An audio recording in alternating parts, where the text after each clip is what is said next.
Баршаңызға сәлем. Бүгін кешкі асқа жеңіл орама нан жасайтын боламыз.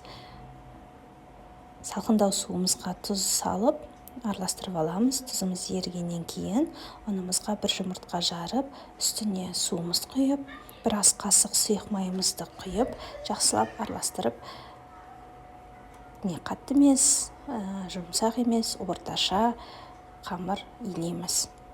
Қамырды илеп алғаннан кейін жақсылап тындырып қоямыз. Ортасында қолымызбен жақсылап илеуді ұмытпаңыздар.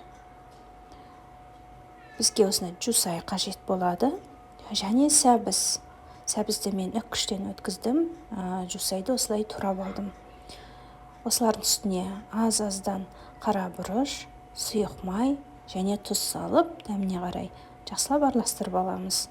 Сұйық майды қамыр жайғаннан кейін де қамырдың үстіне жағамыз. Сол үшін осы салмаларына сұйық майды аз құйсаңыздар болады. Міне дайын. Енді қамырымызды жаямыз. Бөлшектерге бөліп алдым. Менде 5 осындай қамыр шықты. Қамырды жайғаннан кейін май жағып, салмамыз саламыз. Осылай орап, табаларымызға, майланған табаларымызға қойып, 30 минут қайнап тұрған суға пісіріп аламыз.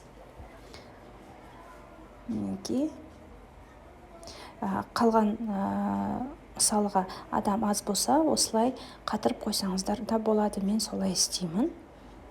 Алдыңғы видеоларда көрсетілген, негізі қарасаңыздар болады. Қатыру әдісі деген кезде осындай орама нандарды да қатырдым. 30 минуттен кейін пісті, өте дәмді болды.